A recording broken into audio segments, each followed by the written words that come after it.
I was paid a healthy bounty for Ringo and Curly Bill, and realized there was real money to be made. That's why I went after Henry Plummer.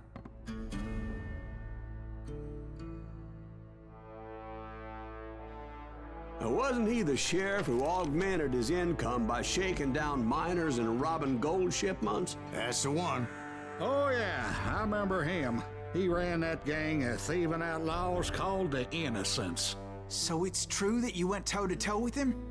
Indeed I did, son. Indeed I did.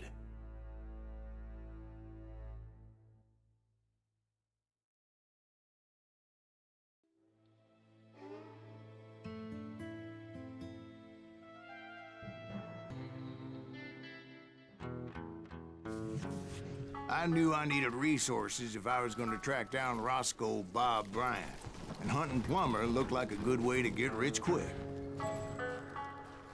As the local vigilantes exposed him as the leader of the bandits, and put a generous price on his head.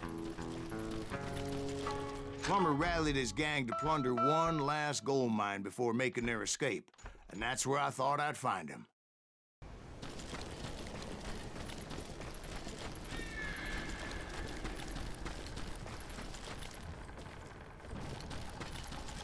It makes me nervous standing so close to all these goddamn barrels of gunpowder.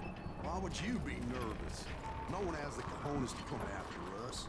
As long as you don't light up a cigar, we're fine. My late father pointed out to me more than once. God made men, and Samuel Colt made them equal.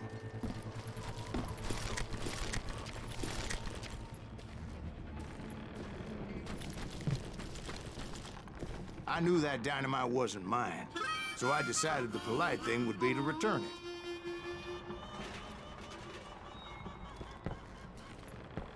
It was the biggest gold rush since Sutter's Mill in '48. Unfortunately, prospectors weren't the only ones drawn to those riches. There were thieves, killers, robbing travelers, and hijacking gold shipments. Like those that ran with Plummer.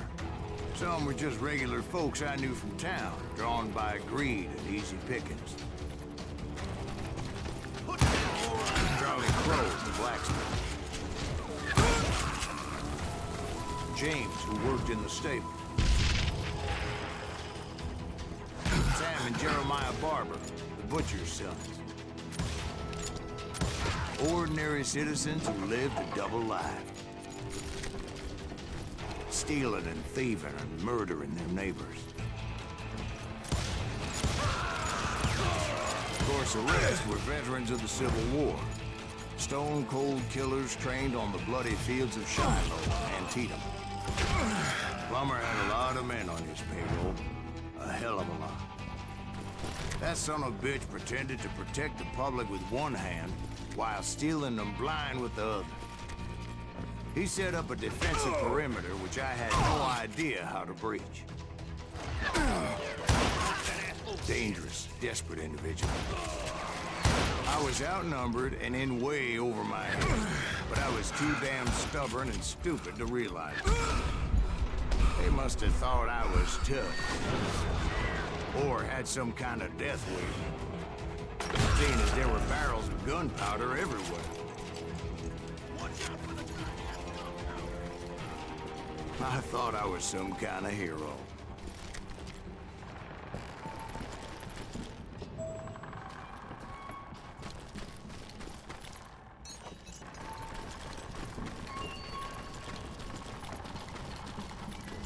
I finally made it past and headed on to meet my destiny.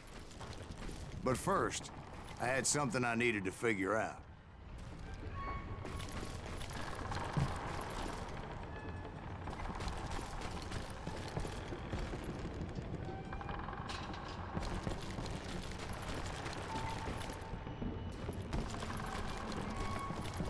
I had a few ideas on how to get into that mine, but once I made my decision, I knew there was no turning back. So my first thought was to enter the nearest mine portal. I saw an entrance. Made sense. It was the quickest way in, But that also made it more dangerous, as there would undoubtedly be enemy pickets posted along the way.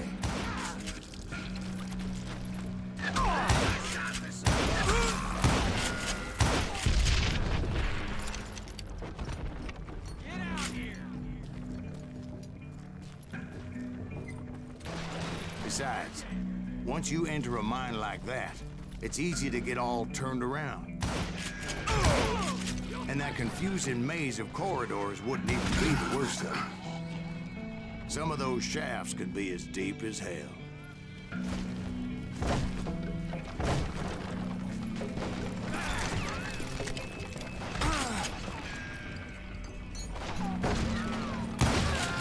A single stumble or misstep can easily end in a deadly plunge to oblivion.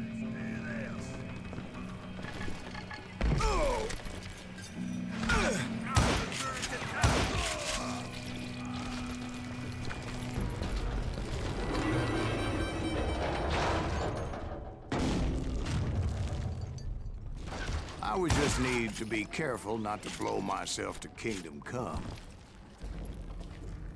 You ain't beefing me.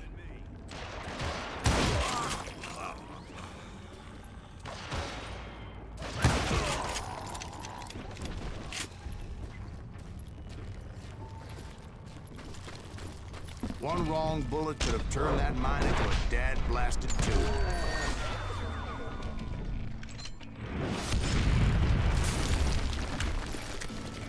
I freely admit that my plan of attack was not just moronic, but clearly insane.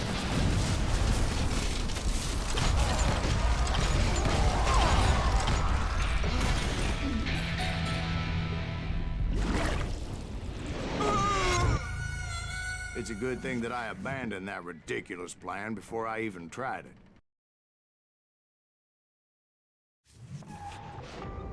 Instead, I spotted a ladder, way into the mine from the opposite side.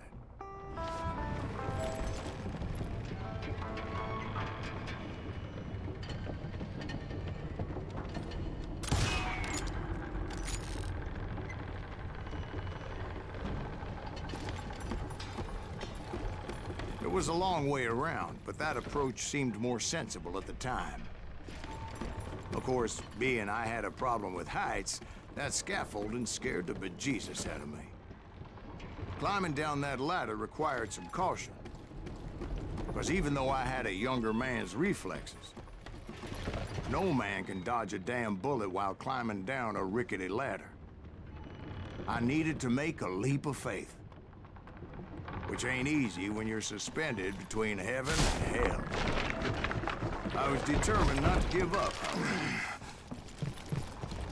As Sheriff Plummer seemed quite the despicable character. When the vigilantes discovered what the sheriff was up to, people were outraged. That 10,000 they put on his head would go a long way to helping me find old Bob.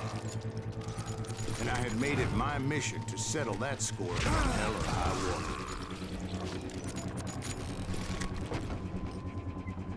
But first, I would have to make a choice.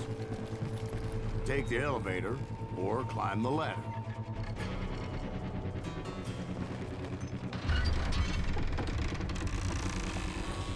I picked the more convenient and more dangerous route.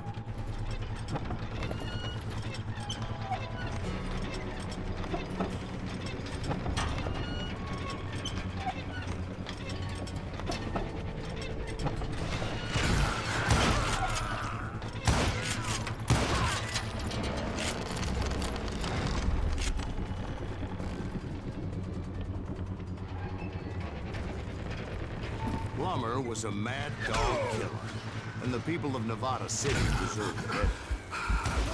Nevada City? Well, I thought Plummer met his maker in Bannock, Montana. Right, well, he was the sheriff of both places at one time or another, but that's neither here nor there. The point was, taking him down would save a lot of lives, including my own.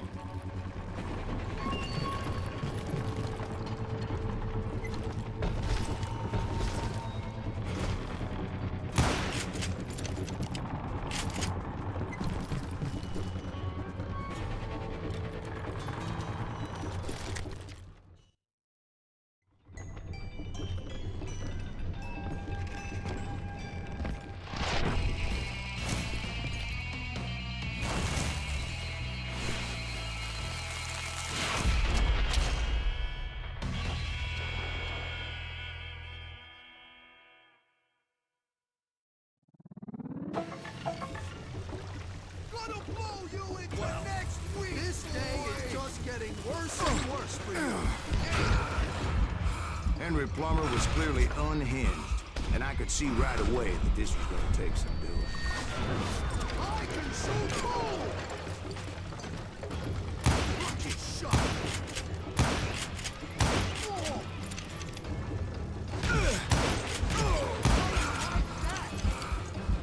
You ain't taking me!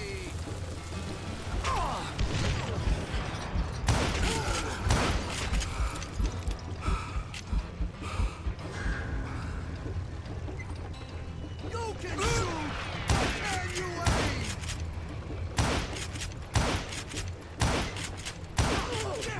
I need some help here! Come on, boys! Take this cocksucker out!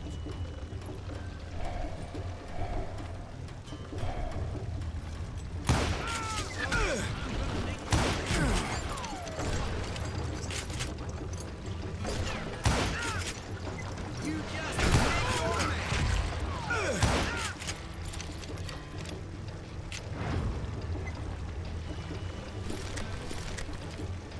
Move! I'm going all medieval on your ass. You want some more?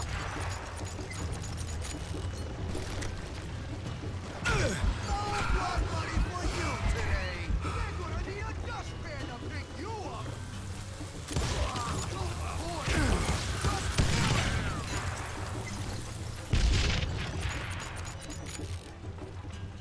You ain't taking me.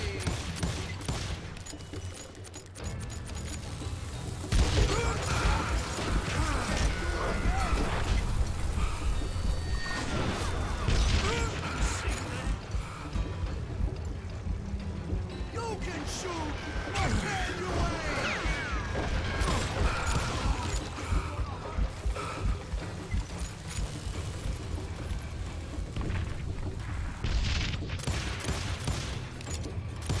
I can shoot too!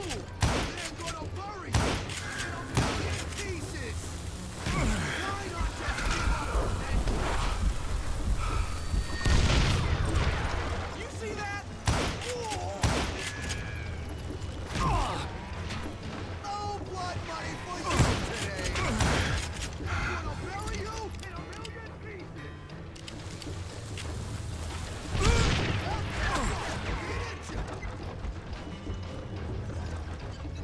I'm going all medieval on you.